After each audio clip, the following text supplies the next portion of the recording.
Welcome and good evening.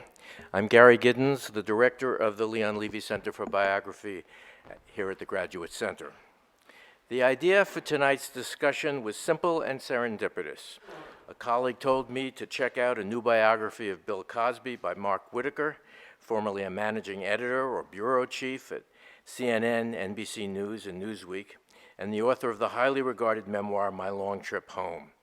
I found Cosby, His Life and Times, to be a fascinating work as biography and as cultural history. Shortly afterward, the prize-winning biographer Debbie Applegate, who has spoken at the Levy Center, told us of a new book on Richard Pryor, due in December, by Scott Saul, a professor of English at the University of California in Berkeley, and the author of The Authoritative History of Jazz in the 1960s, Freedom Is, Freedom Ain't. His Becoming Richard Pryor is a page-turning study of how a deeply troubled man learns to release and control his undeniable genius. So here they were, the polarities of post-civil rights era comedy, black or white, Cosby and Pryor. For historical ballast, I asked Mel Watkins, a former editor at the Times, to join us. If you only read 2 books on American comedy in your life, I would recommend the 1931 classic American Humor by Constance Rourke and Mel Watkins' indispensable and frequently hilarious On the Real Side, a history of African American comedy from slavery to Chris Rock. Mel also wrote the life of the only comedian, I think, to make audiences more uneasy than Cosby and Pryor combined, Stepin Fetchit. Oh joy, we thought, what fun this will be. Then black comedy delivered, as it will, a roundhouse punch when a young comedian named Hannibal Buress riffed on Bill Cosby, talking down to black folks and raping women. He opened the floodgates. A deluge followed as 13, 15, 17, 20, and more women publicly testified, with courage and apparently little to gain, that they had indeed been drugged and attacked by Bill Cosby. Not since Alfred Dreyfus has anyone been stripped so quickly and so publicly of all honor, not to mention half a century of enormous affection as Cosby has in recent weeks. We aren't here to litigate the truth of the accusations, but if ever there was a teachable moment regarding the pitfalls and mousetraps of writing biography, this was it. Most of you know that Mark has been criticized for not investigating the allegations. He has already asserted a mea culpa. I applaud him for his courage in keeping his commitment to this panel. We would have been disappointed, but not surprised, had he bowed out, as many people expected. Please join me in welcoming Mark, Scott, and Mel Watkins.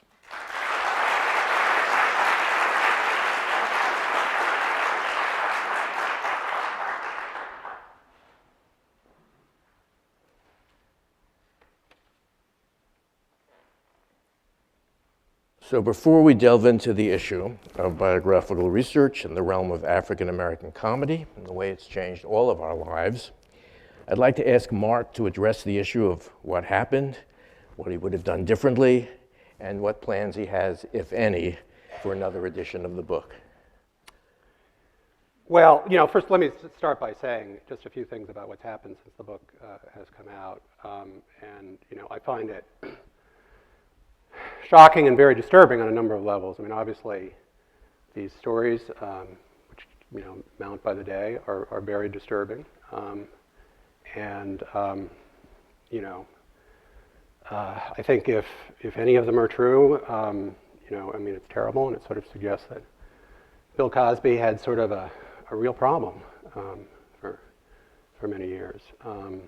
At the same time, I can't help but be a little bit disturbed by the phenomenon of trial and conviction by public opinion. I mean, I think charges as serious as rape really should be, in an ideal world, litigated in the courts of law. Mm-hmm.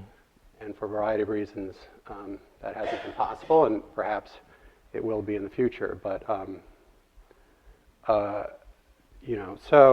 I also have got to say, and we've talked a little bit about this, that Cosby's silence, I think, has been disturbing. And I haven't talked to him. I've talked to people who have talked to him, friends and other people who are really torn up about this, who have been close to him for a long time, who are very concerned about him, but also about his wife Camille and their children, and the toll this is taking on them. But I think that certainly in people I've talked to about how what the reaction has been, many people have said it's the combination of all of these allegations and the fact that he has not responded to them in any way, with apology, with defense, with explanation. And here is a man who spent 50 years developing a very intimate relationship with the public, where people really felt that they knew him. And I think there's still a lot of people who would like to hear from him, and I don't know whether that will ever happen. But when I write in my book about, and obviously, as you know, there's a lot in my book about his womanizing and his temper and other unpleasant aspects of his personality. But one of the things I was struck by in previous episodes, scandals he'd been involved in, business,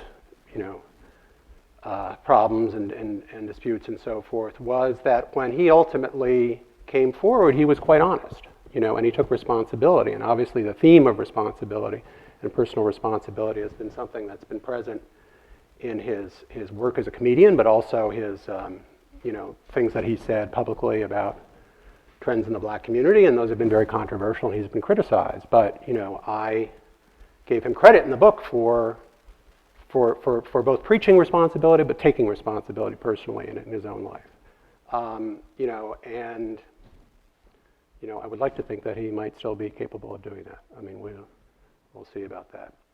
As for the book, I've said this publicly.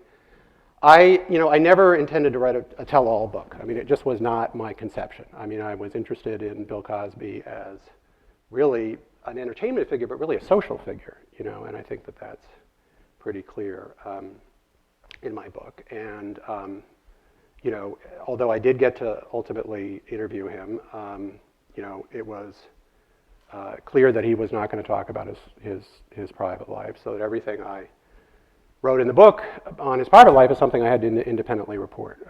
From his other affairs to the death of his son and so forth and so on. And I felt that I wanted to be able to stand by everything I wrote and independently verify it and so forth. And I just thought that I knew about the allegations that existed at the time. There were many fewer of them. I had researched them. I knew about Cosby's denials. I knew that in the one case where it had actually been investigated, no criminal charges had been brought.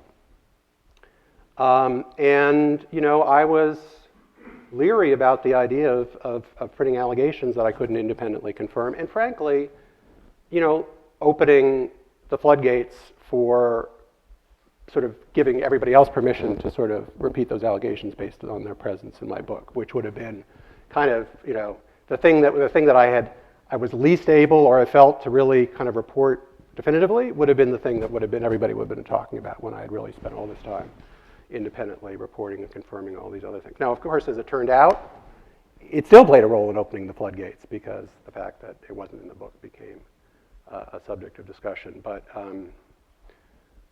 look, I think that obviously I'm doing the reporting, I'm sorting through this and so forth, and I think we haven't made any decisions about whether there will be future editions, whether how we might change them. I would like to address all of this at some point in some form, although I really feel right now, there's a lot of people. I have a lot of pressure right now to sort of declare myself right now in terms of what do you think? How has this changed your mind? What do you make of all this? And frankly, the one thing about not being a daily, weekly journalist now is I don't have to do that. I feel like I really need, events are still unfolding. And on both sides, both in terms of people coming forward, and people investigating the various allegations. I mean, for the first time, Mrs. Cosby issued a statement today. That's something What did she new. say? She said that the Bill Cosby she knows and has been married to for 50 years is not the Bill Cosby that people are hearing about now. I would take that as a given. Yes. That's what, Yeah. that's. Yeah. I mean, that's what's interesting. We had this conversation just a month ago when Scott Berg was here. And Scott Berg wrote a biography of Charles Lindbergh. It was a bestseller. It was a Pulitzer Prize winner. And in the book, he doubles down on the idea that whatever other issues Lindbergh had, he was faithful to his wife, even though she had an affair. And then we found out, long after the book came out, that adultery was kid stuff to him. He had 4 families, 3 in Germany with children. 2 of the wives were sisters. And the first time I asked Scott about it was over a year ago. And he said, well, we just haven't figured out, is it a magazine essay? Is it an addendum? Does it mean revising? But when he was here, and I pushed him a little more on it, he would not accept the idea that it changed his view of who Lindbergh was. He said the book makes it very clear that Lindbergh was a secretive man and this was another secret, which I think is preposterous. The thing about Cosby that I'm finding really fascinating is if we stipulate, just for this conversation, that all the accusations are true, it still remains a fact that all the things that you say about him in the book are also true. All the ways he changed the cultural life of the country, all the things that he did in terms of philanthropy, in terms of just who he was, the impact that he had on all of our lives in different ways in the 60s, 70s, 80s. So if you bring this dark side together, does it eradicate everything that we love about him? Well, let me say a couple of things. First of all, I don't in any way suggest that he was faithful to his wife. I mean, that's You're very clear about that. Very clear in the book, yeah. But on the other hand, it is an interesting fact that they have been married for 50 years. It's a very, very close marriage. They've been through a tremendous amount together. They lost their only son. They've been through scandal. And I think that Bill Cosby adores his wife, and I think she adores him. Whatever was going on, outside their marriage was not something that broke up their marriage. Look, it's interesting because I'll tell you just a couple of things that again I don't really want to necessarily say that I've reached definitive conclusions about all of this, but just in the reporting I've done. Now, obviously, I've gone back and I've talked to a lot of people I talked to in the book and said, did you know any of this? Have you seen any evidence of this? And these are people who were on the road with him in the 60s and the 70s when a lot of the allegations come from, who were behind the scenes, in and out of his dressing rooms with him in hotels in Las Vegas and Lake Tahoe and all these, places where he hung out. And who are not, have seen a lot of bad behavior by people in show business, a lot. And they say they are shocked. They knew that he had an eye for women, but the idea of the drugging was not something that they either saw or even heard about in those days. Now, obviously, since the lawsuit 10 years ago, that's been a subject of conversation. But I'll also tell you a story. I saw someone who was a source for the book. It was one of Cosby's oldest friends. Was at a book event that I invited him to shortly after the book came out, before this all completely exploded. And I was talking to him afterwards, and he said, you probably know more about different sides of him than most people right now because he shows such different faces to different people. And I think, I think you see that in my book. You see the generosity and the kindness and the humor, but you also see, he can bully people and, how arrogant he could be and so forth and so on. But if any of this is true, it's just even more extreme than I ever thought, or that anybody ever thought. And obviously, you've dealt, Pryor as someone who had very different personalities with different people and at different times, and you've written about Bing Crosby and so forth. But I think that that's the thing that is really, apart from just the sadness of seeing someone who I think as an entertainer people had such affection for, that is so difficult to comprehend about this. Given rape is a crime, given the idea that the crimes are all true, they don't begin to compare with the monstrous behavior that you document about Richard Pryor. I mean, where bones are broken, where he's beating up women with bottles of Courvoisier, where he's stripping their clothes off and throwing them out of hotel rooms, where he doesn't pick up his wife who has just given birth in the hospital, so she takes a cab and finds him in bed with the housemaid. I'm not one to do the moral accounting. No, it's not. There's a lot of violence in Pryor's persona, but to tie it into the question of the comedy, the artistry, I think something that we should remember is something that Pryor says in 1967 to an interviewer from Ebony. He says, "Be clean." They always say, "Be clean." They want you to be something that doesn't exist at all, right? Growing up in the brothels of his grandmother in the red light district of Peoria in the 40s, he had a sense of the kind of complexity of human psychology, the complexity of life as it's lived. A grandmother who runs a brothel during the week but goes to church on Sundays. A stepmother who's a prostitute but a devout Catholic. A brothel where, people who were high businessmen in Peoria, white businessmen in Peoria, come for their kicks late at night. So growing up that way, he always had a sense that if you want to take in the all of the world, you got to look at the dirt of it as well as the idealized side. And so anyway, just to say, so his comedy, by the time you get to the late 60s, it's taking in the ugliness of the world as well as its beauty and trying to figure out how do you convey that in comedy. And I think with Cosby, there was a different strategy as a comedian, which is it's the politics of respectability, right. And it's more of I'm going to be an idealized figure of the father. Right. That puts a lot of pressure on the life Yes. to match the ideal persona. Whereas with Pryor, you have somebody who was so open right. about his violence, and in fact, something very interesting that one of his wives told me, Jennifer Pryor, who he married in the 70s and then later married at the end of his life. And she wrote this tell-all memoir called Tarnished Angel, which makes, is much more scalding an account of him and of his vendettas than my book is. And she said that Richard Pryor read it, and he said, I don't know if this is being taped, but he said, all that stuff, that was true. Right. You were right to write it. Right.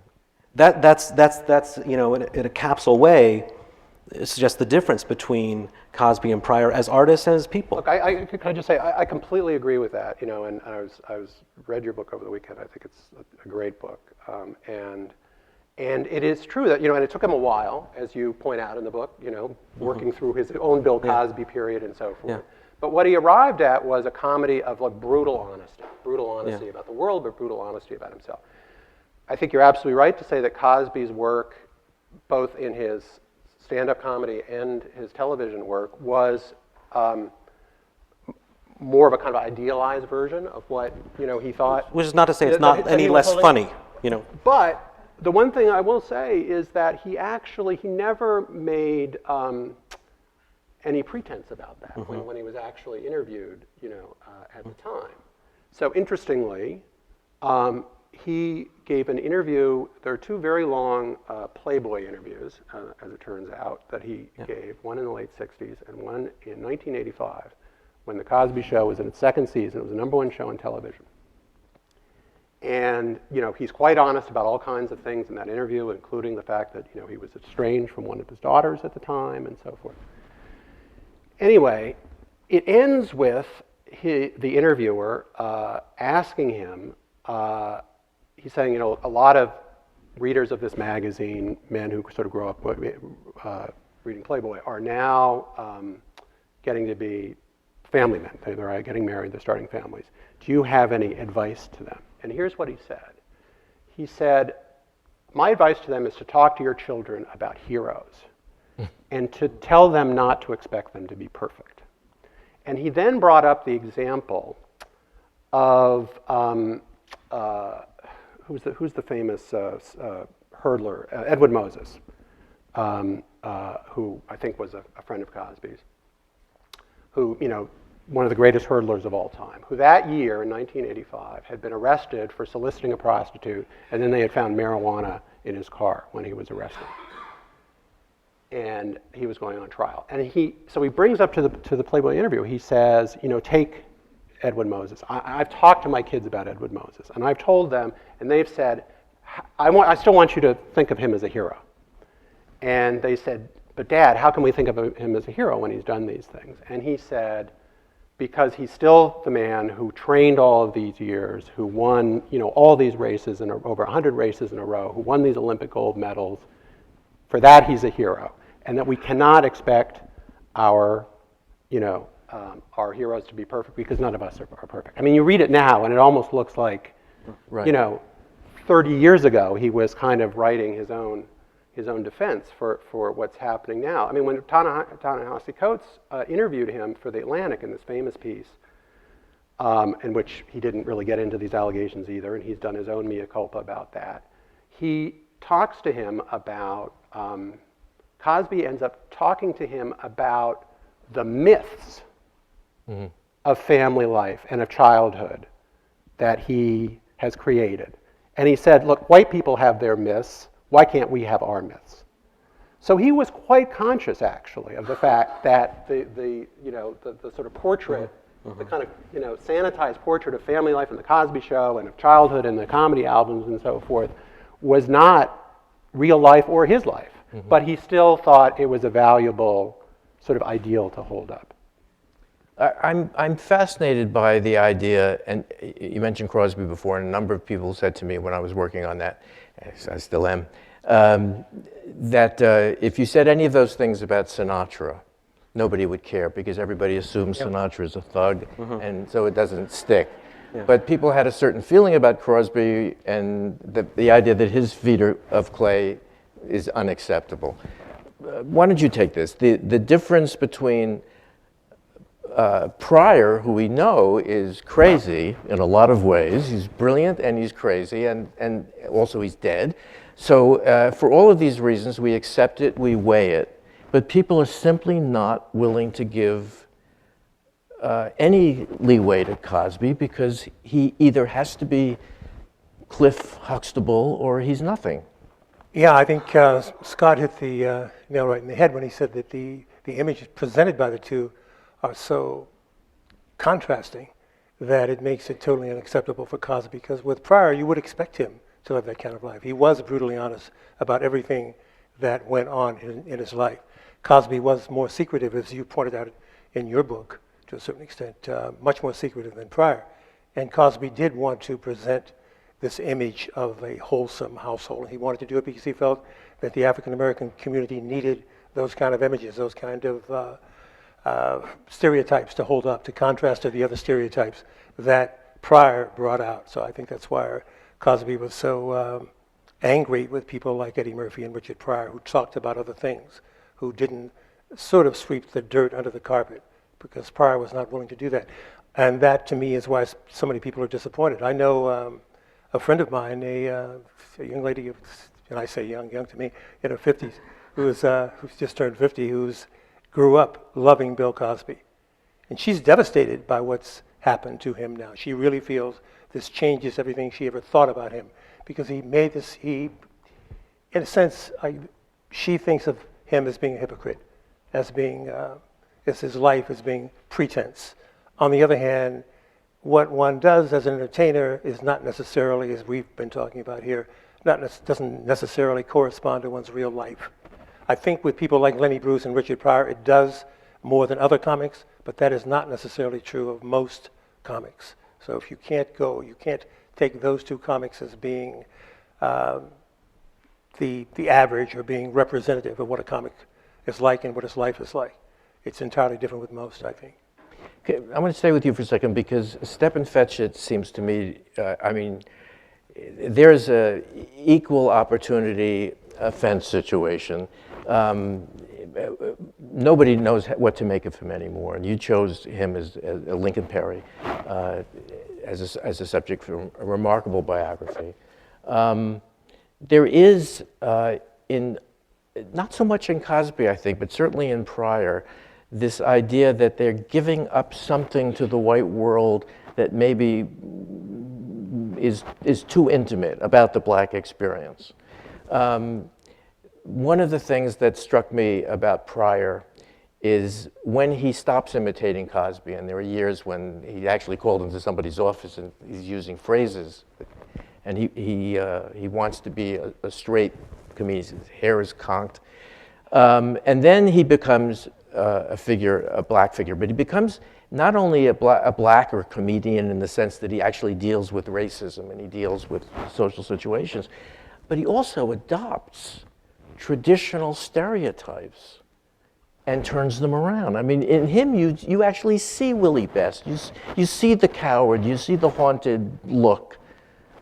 He, I mean, I think the reason that Richard Pryor was such a groundbreaking comedian, and the reason most comics, I think, would probably agree that he's probably the best ever, is that he was able to take these stereotypes, these marginal people, and bring them to life and show that they were human on a level that no one had done before. The only person that I can think of that compares with that would be Bert Williams, who did something quite similar. He was in blackface. He played the darky, is his term, a character who was a darky and represented every stereotype that people had presented on the minstrel stage. Yet Bert Williams was able to invest that character with a certain amount of humanity and able to speak in a way that made him the wise fool instead of simply the fool. And to compare him, for instance, with Stepin Fetchit, who did something else in comedy, and this is what comics often do, is to exaggerate the stereotype. Stepin Fetchit took it to the point of making it a comic book character, thinking that if you made it so absurd that it was ultimately unbelievable, that you would destroy it. And it didn't work for Stepin Fetchit because, and that has to do with me, that has to do with the nature of American racism, not necessarily the comedian Stepin Fetchit was, because non-black comedians have done exactly that, and they've been hailed as geniuses for taking stereotypes and pushing them all the way out. If Stepin Fetchit does it in America, though in the 1920s and 30s, you become a turncoat. Right. And there's a different reception to that kind of comedy. Scott has a very, I think, astute line from Roseanne Barr, where she says, I knew that he was inside Pryor. I knew that he was inside the stereotype and fighting against it, that he was going to blow it up from the inside. I got that immediately. I thought, by God, I'm going to do the same thing with being a woman. Yeah, no, I think that's why Pryor's been such a model to so many, I mean, obviously to a great number of black comedians, but even to female comedians, or Margaret Cho said that, working with the stereotypes that accumulate for like Korean Americans. But just to go a little bit more into the stereotype, I think it has a lot to do with finesse and technique and Pryor's genius as an artist. So to take the question of Stepin Fetchit and this idea of like the teeth chattering, Negro, who's so scared of and superstitious. The thing about Pryor, that's one aspect of his emotional spectrum, is that he was somebody who lived in fear when he was growing up. Fear of his grandmother, fear of his father, fear of the violence that could erupt any time. And so he was so in touch with that. And so there was that fear that he could portray. But when he portrayed it, it wasn't like the teeth-chattering fear that's cartoonish. It's like this immense fear and a kind of breathtaking vulnerability that he could bring to the screen, and that you could see it, in a different actor, it might edge into stereotype. But with Pryor, there's a subtlety and complexity that makes it go in a different direction. And I think that he developed that as an actor, from the late 60s through the 70s. I'm fascinated by the fact, reading the Cosby and Pryor books side by side, how many things they have in common. One of the funniest things that almost is verbatim between your books is their love of the Harlem Globetrotters. Yeah, both of them try out for the school basketball team, make it, And both of them are less interested in being Wilt Chamberlain than Goose Tatum. Yeah. And they both get kicked off the team because they want to palm They the love ball. style. They Right. love style. Yeah. Do you want me to speak to that, or you? Yeah, want to take yeah. That? Well, no, that's true. I mean, I think I'd say a couple things. One is that it is, in both of their cases, the acts they develop were acts. And I mean, we can't forget that, So in terms of talking about, the men versus, their art. And a lot of it had to do, in both of their cases, was wanting to be original. So Bill Cosby arrives, sort of his big first breakthroughs happen in the Greenwich Village, playing at the Gaslight Cafe and the Cafe Au on the bitter end in the early 60s. And when he first arrives in Greenwich Village, still a student at Temple University, he's basically trying to emulate Dick Gregory. And I won't go into all the details, but you can read them in the book, but where he sort of decides and is also pushed by other people to say, look, you can't just be, there's already a Dick Gregory, you have to develop your own voice. And so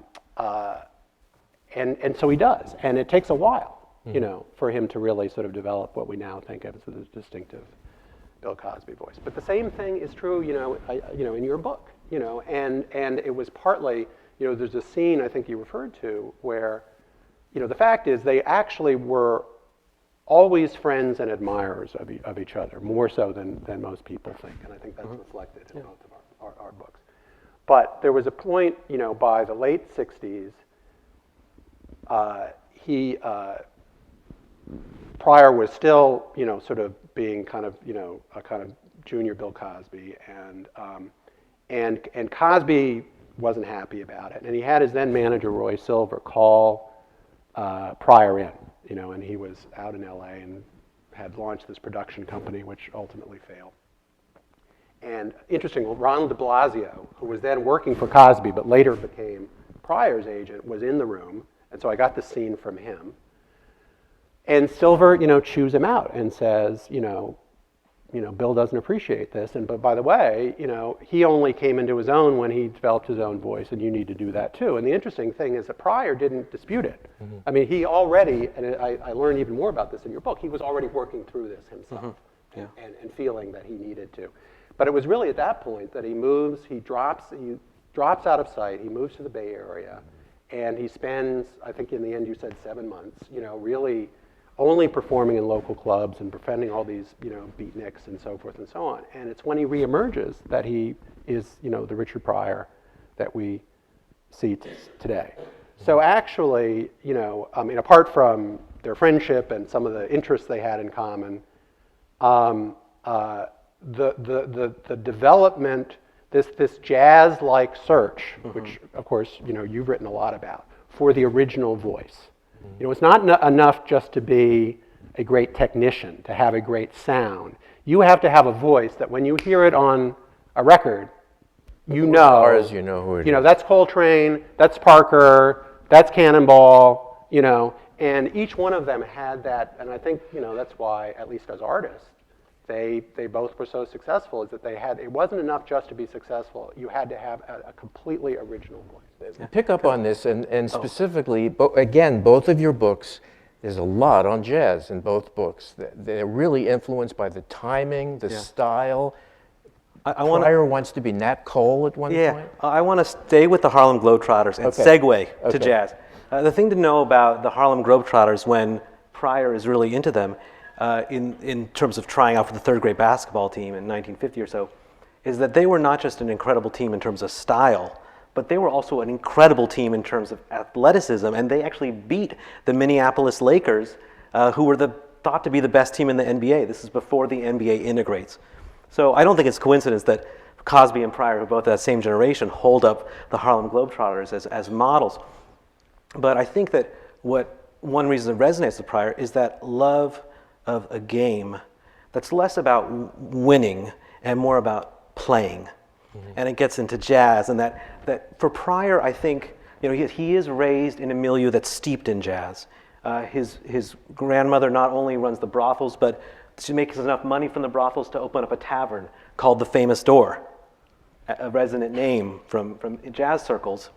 52nd Street, a 52nd legendary club. And so he's growing up around jazz, and I think that's always kind of his most native music, closest to heart. He loves scatting, which is kind of one of the most playful ways to engage, with jazz. But I think that his sense of himself as kind of a jazz-shaped artist really comes into coalesces in the 60s when he winds up in Greenwich Village. And that's because he's suddenly doing all these collective improv exercises at places like the Improv. And he's kind of throwing himself into a kind of comedy that's not about answers, but it's about process. Finding a character, exploring a situation in dialogue.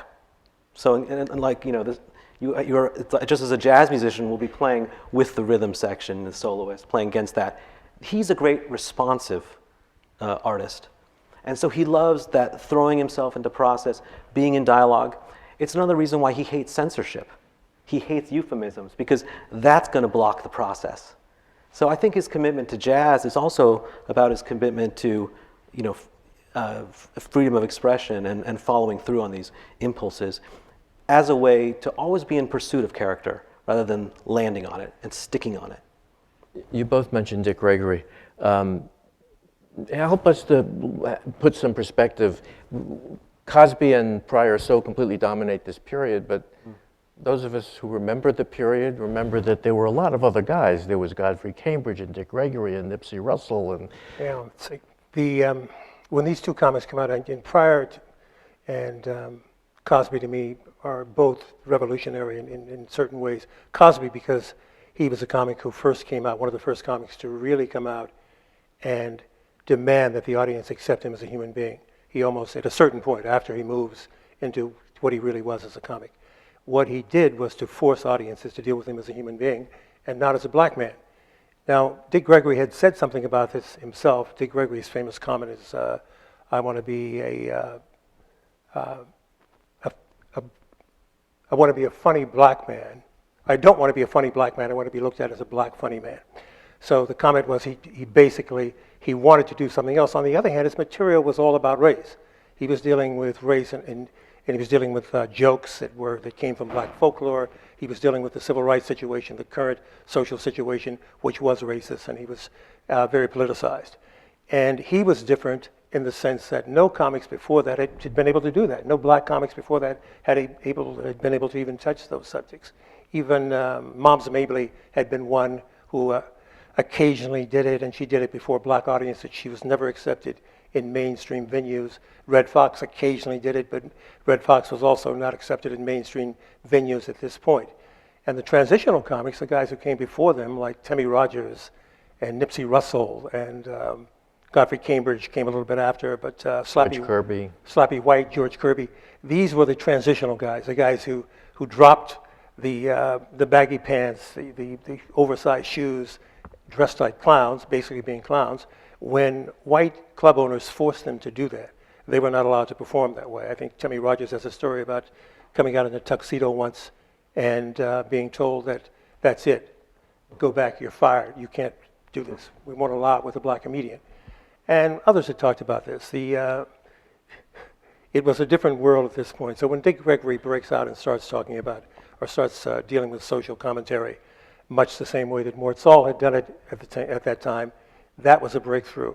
Cosby's coming out afterwards and making audiences deal with him purely as a human being and not talking about race at all was certainly a breakthrough because every black comedian in the past had to do that. You were not accepted as a black comedian unless you came black, as was the term that many people on TOBA, the Theater Owners Booking Association, used. That meant that anyone performing before white audiences had to pretend or reflect, mirror the basic stereotypes of blacks at this point. I remember as a kid loving Timmy Rogers. Yeah. And then as I got older, I thought, am I allowed to laugh at this? Because he still had that, oh yeah, all of these things that kind of told you that he comes out of the Chitlin circuit. Yeah, directly from the Chitlin. Even Nipsey Russell was a very intelligent man who I think graduated from college when he was 20 or 19 or something. worked the chitlin circuit, and if you watched his act, some of that got into his act, even though he moved on to something else, and he became known as a poet laureate of comedians because of these jingles and these snappy little lines that he put together. But he had worked the chitlin circuit. Dick Gregory didn't, basically. And yet, I learned from your book, one of Dick Gregory's famous lines is, I once spent, I know the South, I once spent 20 years there in one night. Yeah, right. One night.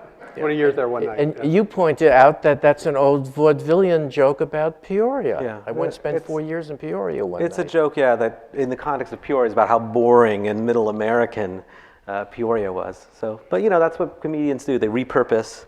Well, And, W.C. and it Fields means said something it very about different. Philadelphia, didn't he? Yeah, there you go. So it was all over. We mentioned on a couple of occasions now that both Pryor and Cosby and I think most of the great comedians are essentially storytellers, although perhaps them more than most. Certainly they're not joke tellers. Cosby, actually both of them, you both use excerpts and they remind us of routines, Noah, The Exorcist, whatever it is. But you have a challenge, which is to convey something in print that isn't necessarily as funny on the page. I mean, it's always about, if you looked at a transcription of the Richard Pryor's Weiner routine, you fall asleep. And it's one of his Well, most you might brilliant. become depressed, I think. Yeah, right. Yeah, right. well, that is a writing challenge. I mean, what I tried to do, I feel like one of the ways that Richard Pryor is maybe less recognized is that he was an incredible physical comedian, you know, and that his roots, you know, as a comedian in terms of like all the techniques he took on was partly emerged out of this love of comedians like Red Skelton and Jerry Lewis, Sid Caesar, and primarily because they were physical comedians he related to, and he's like 10 years old, 8 years old. And so I tried when describing, you know, these kind of moments of what I think of as, you know, brilliant performance, to, you know, give people the visual, make it as vivid as possible. Mm-hmm. Because I think that's where a lot of the comedy comes out. And also, like, you just don't want to, like, you try to have a light touch, because if you hammer on it, then it's no longer funny at all. And this was a sort of approach I was taking throughout the book, but the way I approached it was to try to show you what it was like as he was building these routines. I didn't present these routines as, oh, by the way, then the album came out and this is the thing that everybody fell in love with. I actually try to take you into the nightclubs, right, you know, the Bitter End and, you know, Mr. Kelly's and so forth, as he's actually working toward the routine that will, one of his most famous, you know, to my brother Russell I slept with, you know, which was groundbreaking both as a routine and the fact that they turned over, it was his sixth album for Warner Brothers, and his bits had become longer and longer, but this one was so long it was the entire B-side of the record. Mm-hmm. And I point out that that recording was a recording that Cosby made in an auditorium in Cleveland, this huge auditorium set with 10,000 seats packed. So the acoustics, you can tell just like the laughter and the acoustics on the record play a role in how effective that is. And it was the last stop in a 22-day tour of different cities. Every single day he was hitting another city. And he had been building this routine night after night after night. And I talk about his whole process, which is, you know, he started out doing routines that he wrote even when he was still a student, you know, at Temple University, he wrote out. But then, you know, once he became a big star, he felt like he couldn't afford to just kind of like, you know, introduce a whole new story all at once. So he would build, and he never liked to rehearse or anything. So he would just kind of slowly build these things, and he'd kind of like introduce, you know, maybe, you know, a minute or less of material one night and see if he got a laugh. And if he did, he'd just like keep going, and he would build it night after night. So this is what he'd been doing with, you know, and I interviewed some of the people who were on that trip with him.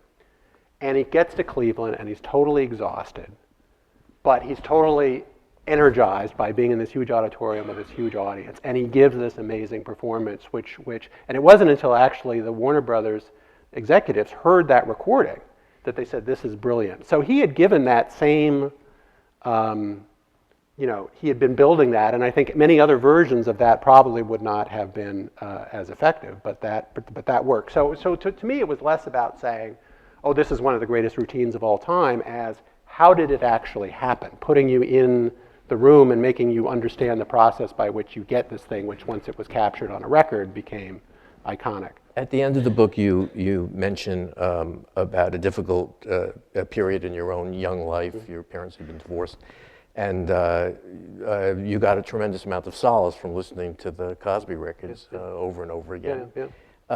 There is you like him, and that is a quality that, despite the dark side and despite everything else, comes through in the book. It's a subtly different tone than you, which is you admire Pryor. You see Pryor as a great artist. I think the likability is so essential to Cosby that maybe that's also why. Well, this is something, and obviously, like a lot of people, this is one of the things I'm wrestling with now, look, I mean, I admit this very freely in my acknowledgments that I came to this as a journalist who, wanted to, be as objective as I could and to report everything out, and not write a hagiography, which I don't think it is, but also as someone for whom Cosby had been, personally meaningful, and I fully, disclose that. Here's the thing about the likability, going back to what his comment about Edwin Moses, but also, there's been a lot of talk about, can we still admire the art even if we don't admire the artist, and comparisons to Woody Allen and comparisons to Roman Polanski. But here's the difference, apart from the fact that Cosby is, sort of at the end of his life, where it's hard to kind of imagine what, a next act will be that could make people, forget some of this or at least move beyond it, which is so much of his appeal had to do not just with being funny, but being likable. And he almost had this kind of magic ability to make people get that warm and fuzzy feeling, right.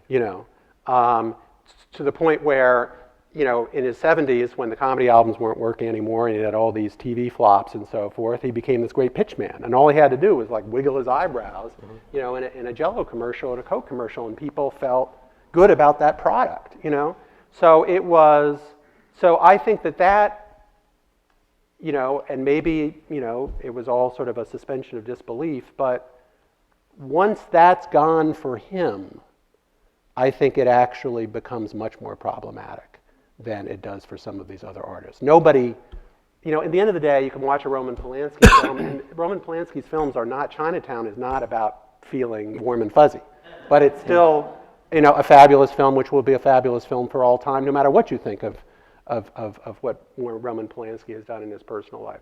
With Cosby, it is, to enjoy Bill Cosby, I think you have to have that feeling of likability, and if you lose that sense of likability, then, I think it still can be funny and so forth, and I think it's still... It's a kind of leap that the audience is always being asked to make. This is the argument that a lot of actors who are secretly gay make when they say why they won't come out, because they don't think the audience can make the leap. If once they know, that person's really gay, they will not accept him playing a romantic lead. And once you know that Cosby, if Cosby is guilty of these crimes, how do you watch a sitcom and leap over that? How do you hear the same kind of innocence that made you laugh the first time you heard the recordings? Well, look, I still think that time ultimately will tell. Obviously this is going to have a huge impact, and it's having a huge impact now. The idea that, and we do live in an age where, these scandals, burn incredibly hot and become, Just as a reality check, I think I should mention something that's rather obvious, which is that we were all quite certain that those kids who went wilding in Central Park were guilty, and it turns out that they weren't, no more than the, you know. Well, look, this is, I got to say, I've just got to So we say. don't really know. Well, look, that is true, and I think writing about these things is very, very fraught, and, maybe I was cautious to a fault, and certainly, whether I was or not, these latest events have to some degree overtaken my book. But I will say that, watching what happened with Rolling Stone and this UVA story makes me, at least I don't have to take anything back and say, I got it wrong, So, and this stuff is really, really, it's really tough, and particularly when people are still alive, and In terms of the technique of these comedians, one big difference between Pryor and Cosby is the word that dare not speak its name. The N-word? There's a one. Which? The N-word? Yes. Yeah. Okay. There's a great clip of Pryor selling his album on the Dinah Shore Show, and she says to him, "You have to say what the name of this album is because I can't say it." And he picks up the album and he says, "This nigger's crazy." And she says, and what's the big deal? And she says, "Well, could I say that? What would happen if I said that? I'd have to hurt you."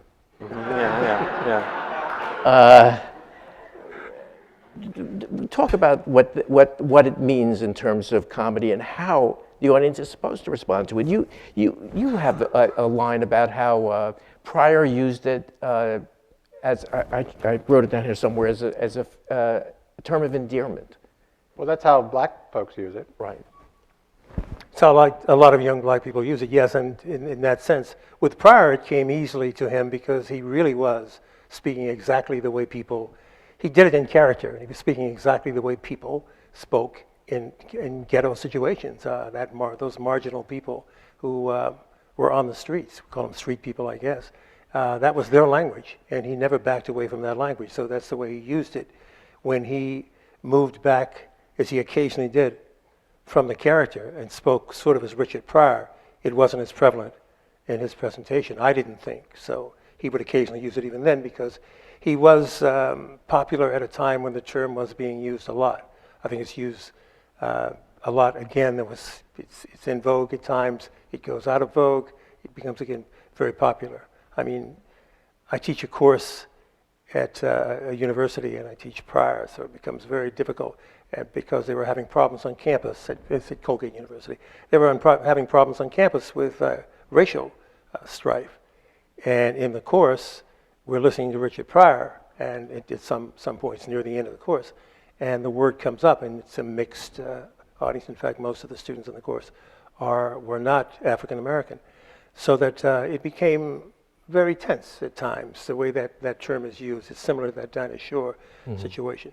But as far as I'm concerned, if you just use it straight out and you use it in character, you deal with it the way these comedians dealt with it, that's the way that Dave Chappelle deals with it, that's the way that Chris Rock deals with it, that's the way Richard Pryor dealt with it. The first person, I think, to use it as boldly as to put it on the name of a book was Dick Gregory. Dick Gregory, yeah. And the dedication, do you remember the dedication to his mother? I do remember. I can't quote it exactly. It says, the book is called Nigger, and he says, "Mom, the next time you hear this word, don't be alarmed, they're just plugging my book." Right. It's a great line, yeah. In fact, he used it in his stand-up comedy. It was like a lot of comedians had brought it up. Red Fox had done this joke about it. Well, what are you talking? You're talking about Roy Rogers' horse, Trigger.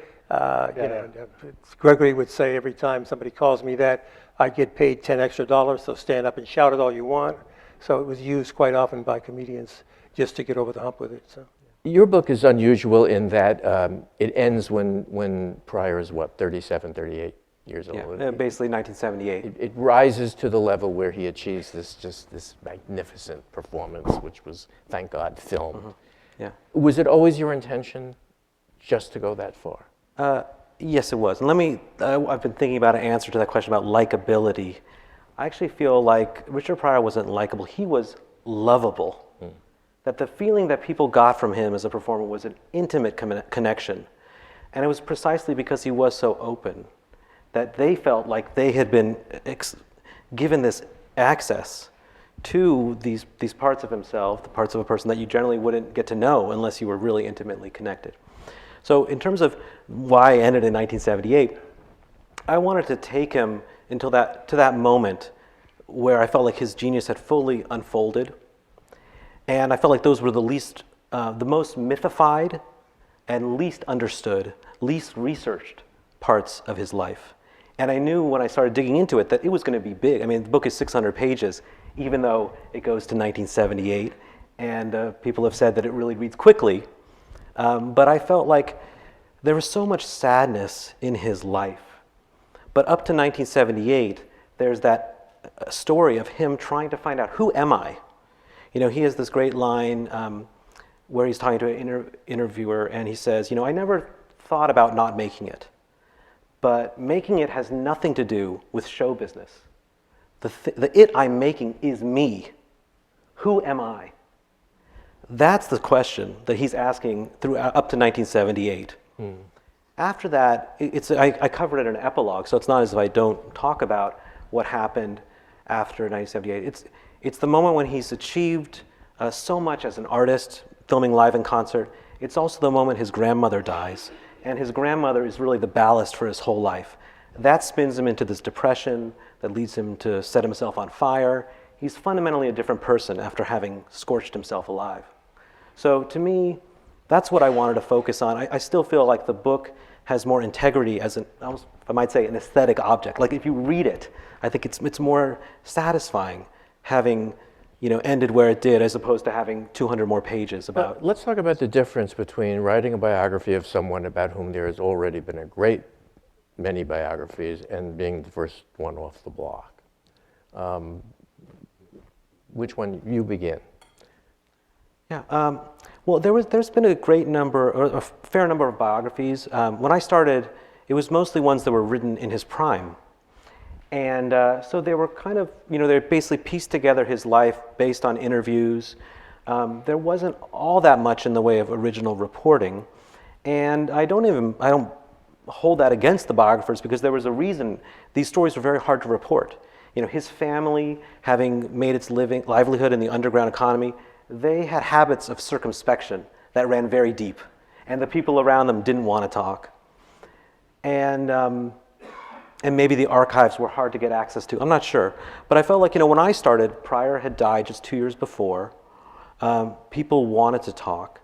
And I think that, I was trained as a historian. So I also wanted to go and see, okay, what was the paper trail that were left by people? And people who, live on the edge of what's legal generate a paper trail.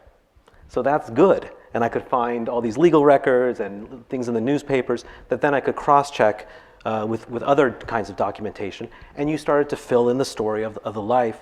You got his army records. Yeah, well, and then partly, one thing that I was very fortunate about is that people in the Pryor's family really respect historians. His last wife, Jennifer, she is a descendant of John Brown, the abolitionist, and that's important to her, to treasure that connection. One of his daughters is a historian at Smith College. So I think that they were more open to the project because I had some of those chops, as it were. And in the case of Jennifer Pryor, she was willing to sign the papers so that I got his army records, his school records from Peoria, and I couldn't have done that if she hadn't signed on the dotted line.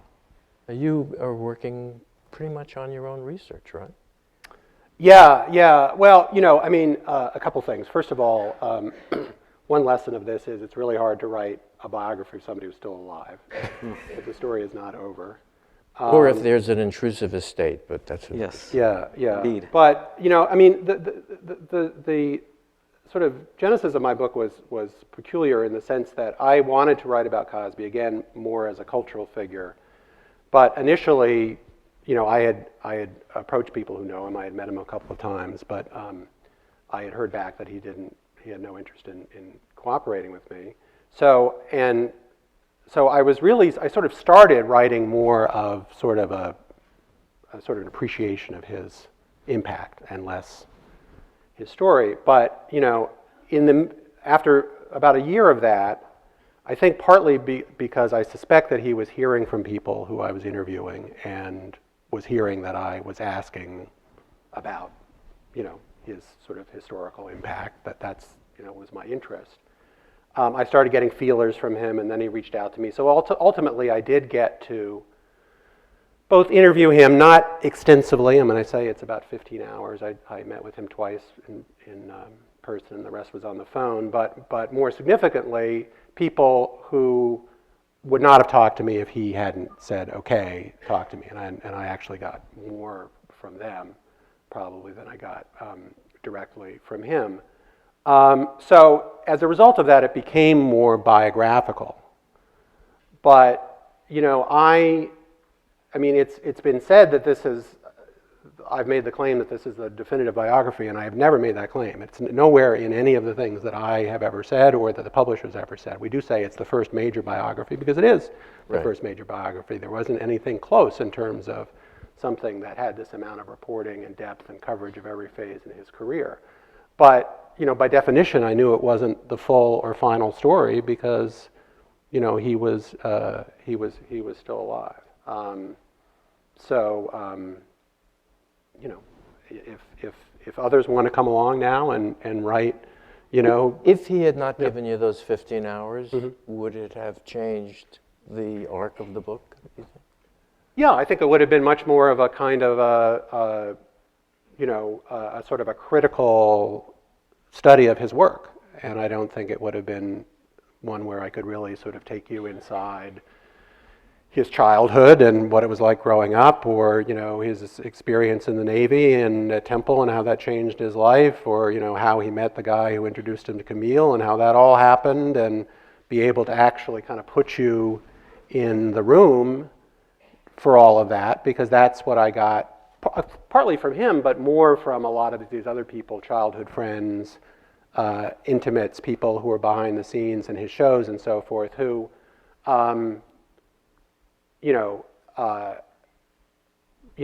there's no question, I think, would not have talked to me if he hadn't thought that this was going to be, you know, a serious book and not, you know, just a sort of, you know, Kitty Kelly. Right. You know. Both of the books talk about the impact of the earlier generation of primarily Jewish comedians on television, the movies on both of them. And in fact, my favorite personal Cosby moment is when he was on, I think it was Dick Cavett, and Jack Benny was on the show. And he starts to tell this really inside jazz story about trying to play drums as a kid in a band. And I can't remember if it's Max Roach or Philly Joe Jones. One of them just sort of drives him off. But this is it Max? The story goes on and on and on, and Jack Benny is convulsed. And when he finishes the story, Jack Benny says, "I didn't understand one word you said, and that was the funniest thing I've ever heard."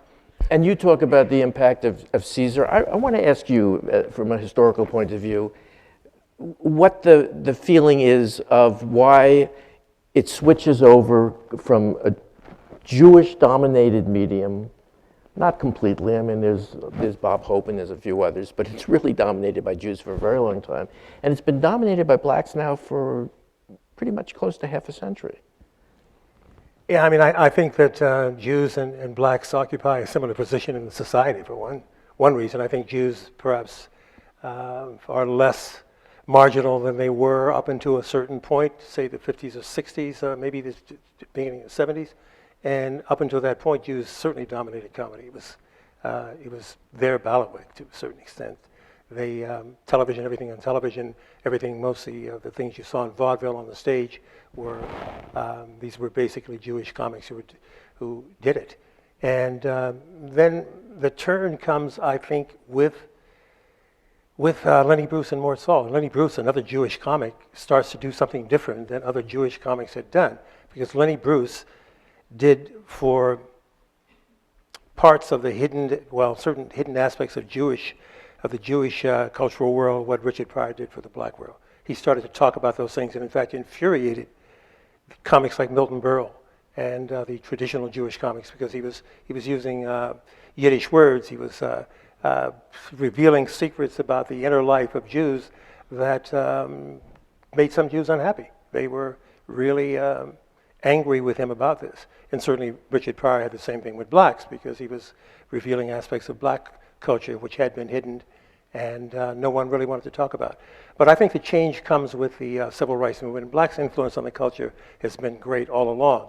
It was only in comedy that it wasn't great. And I think the tip-off is to the reason it wasn't great in comedy is that for much of white society, mainstream society, comedy is an intellectual process. We think of it as being something else, but it's basically intellectual. And there was a reluctance on the part of mainstream society to accept African Americans as being great comics. They would have had to accept the fact that they were very intelligent, because comedy, there's nothing that requires more intelligence than comedy. You're looking at the world from two different perspectives. They see things a different way. I mean, Steve Harvey refers to it as having a third eye. Other comics refer to it in other ways. Flip Wilson talked about it as being able to look at anything, and if you're a good comic, you can see it. You don't see a bottle. You see whatever you imagine. You go wherever your imagination takes you with this to make it funny. It requires a certain kind of discipline and perspective that ordinary people really don't have. And I think Jack Schiffman, who was managing the Apollo, the son of the founder of the Apollo Theater, talked about the fact that whites didn't accept African American comics because it was an intellectual endeavor, and whites didn't want to accept them for that reason. But another thing that fascinated me in writing my book, and I also found fascinating, and another similarity between Cosby and Pryor, is this combination of what happened to them and how both the age that they were, the generation they were, but also the effect of technology. So both of them are part of the first generation of black kids who, even growing up, in Peoria or in Philadelphia, in largely sort of segregated circumstances, because of television, the early days of radio and television, could be exposed to these, the great white comedians of the age. An older generation of blacks who were interested in comedy never would have been as influenced because they didn't have access to that. Then they come along, you think about the long-playing album and the effect that had on comedy and storytelling. So their style, to some degree, is influenced by the fact that was their medium. And then, of course, that allows their comedy to reach white audiences in a way that it never would have happened if they hadn't come along at precisely that moment. And then I think the third big sort of intersection between their talent and technology comes with television, but also the concert film, right? So even though, and I write about this in the book, that although Cosby precedes Pryor and is sort of Pryor's model for a while, later in the 70s, Pryor becomes the guy who pioneers the concert film. And when Cosby sees this, it sort of blows his mind, because this thing that had always been so much a part of Cosby's comedy as well, which is the delivery, the facial expressions, what he does with the microphone, the sound effects, all of a sudden it's up there on the big screen in a way that he had never seen. And it was because of Pryor's, the one that you write about, and the later one, the Sunset Strip one, which was in the early 80s, that Cosby turns around and does a concert, his first concert film, which is now considered a classic, but actually bombed at the time. It was called Bill Cosby Himself, where he talks about, the first half of it is all these routines, the dentist, and a lot of these things that he had been doing for almost a decade. But for the first time, he brings to the screen and to a wider audience his family comedy, all the stuff that he'd been working on for half a decade. And it is that leads to the Cosby Show. Anyway, so I think that they're both in their own ways geniuses, and I think in a different era, presumably that genius would have found. But I think it's really interesting the way they both were shaped by the technology that they were exposed to, but then they also had this great impact on the use of that technology. And what you're saying, Sorry, I just wanted to get back to the Jewish question before we lose it. It's important to me. I think it is true that Richard Pryor saw Jerry Lewis 1952 film and was blown away by it, and it was a Jewish comedian who he was blown away by. But that Jewish comedian learned from black comedians. yeah. And there's a great movie by June Cross, I'm trying to remember, it's about her father who played the kind of these comedian circuits right next to Jerry Lewis, and how there's very specific things in Jerry Lewis's routines that seem like they're taken from, I think it's Stump and Stumpy. Yeah, Stump and Stumpy. Yeah. I think, So it's, just to say that, like, although the person might be Jewish, the techniques, the comedians are magpies. They're going to learn from all over the place. Absolutely. And, As in jazz. As in jazz, so, but certainly, then Pryor, because he's living in the 60s in Greenwich Village or in a place like Berkeley, these are very interracial circles. And a lot of the people who feel this affinity are in that kind of crucible of radicalism, cultural or political, are Jews and blacks. And so that's a kind of an alliance that Pryor participates in. And brings out. And another aspect of comedy is that Jewish comedy, to a great extent, was one-liner comedy up until a certain point. And storytelling really has to do with African American comedy. It's deeply rooted in African American comedy. It comes from African griots, and there's a storytelling tradition. Lying was considered something that in any black neighborhood, if you go around, you'll find someone in the barbershop who can tell tales. And basically, they're about nothing, but it's the way they're told that make them interesting and make them funny.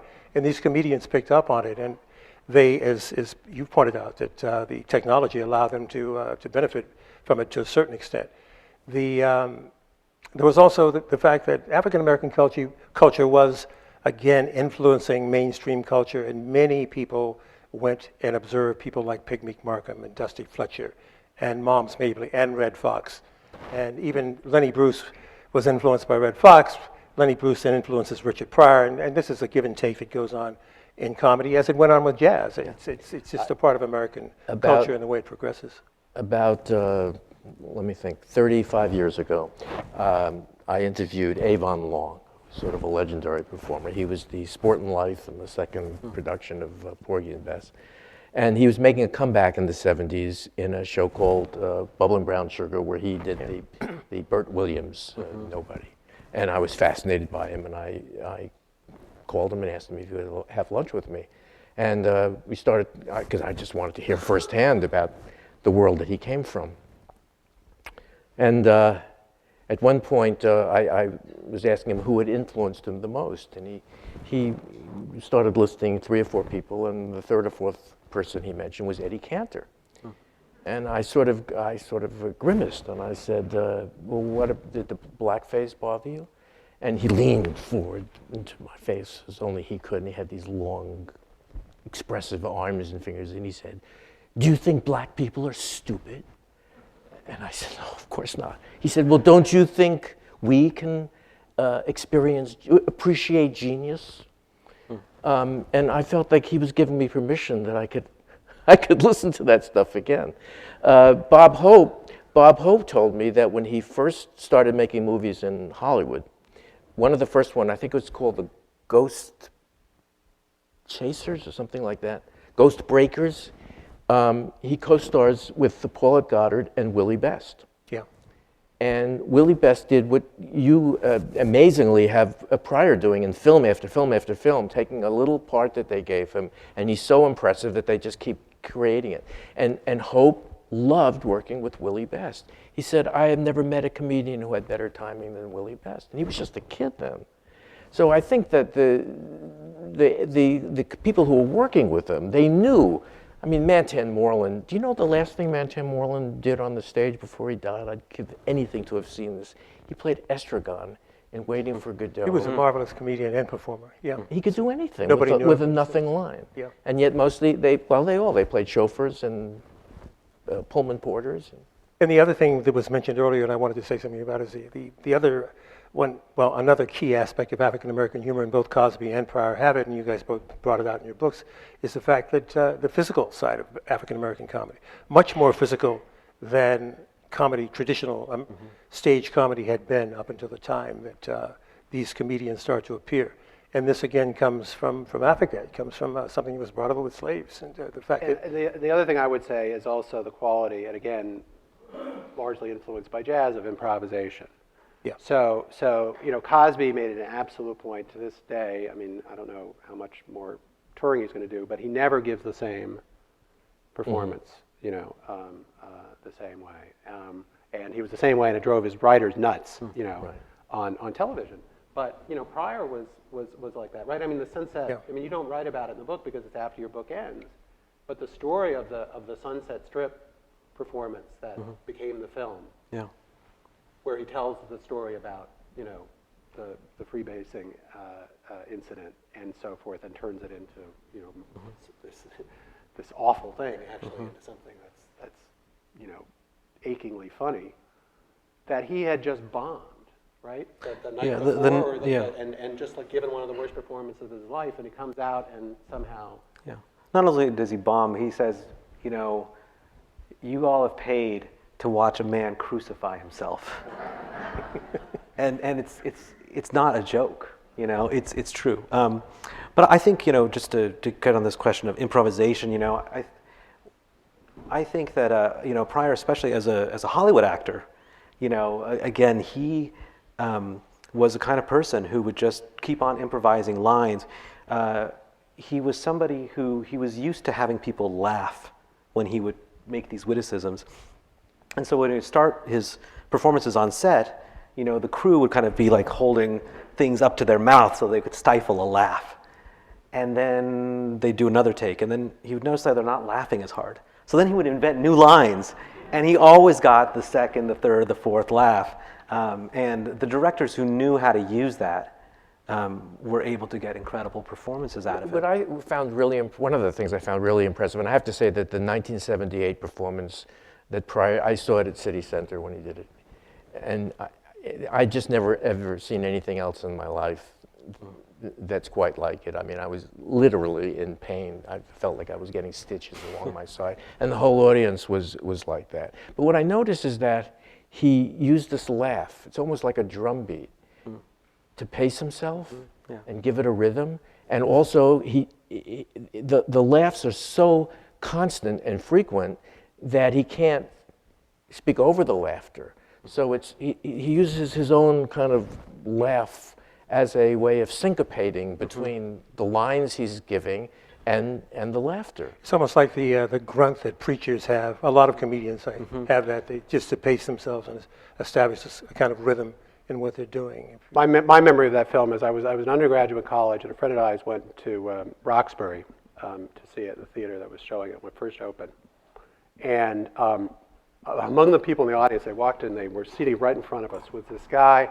I won't say he was a pimp, but he looked like a pimp. He was dressed like a pimp. He had like a big hat and a red suit, and he had these two gorgeous women, black women, you know, on each arm, and they come in and they sit right in front of us. And in the middle of the film, Pryor goes into this whole thing about, you know, making love. He says, you know, when people talk about, you know, how they can make love for 8 hours straight. He said, well, me, I can do it for about 8 minutes, and then I need like a glass of milk, you know? Yeah. And at this point, these two women stood up and started pointing at the guy and said, that's him, that's him, that's him. I don't think we can surpass that, so I just want to thank you, because we could go on all night here, and we've actually gone on longer than we're supposed to. It's been really a pleasure, and these books I highly recommend to you. They will give you a sense of the life we have all shared in the last 50 years that you won't get from any other books, and Mel's history, the same thing. So I think they're for sale outside. I don't know if Please they have pick it, them but up. it's, yeah.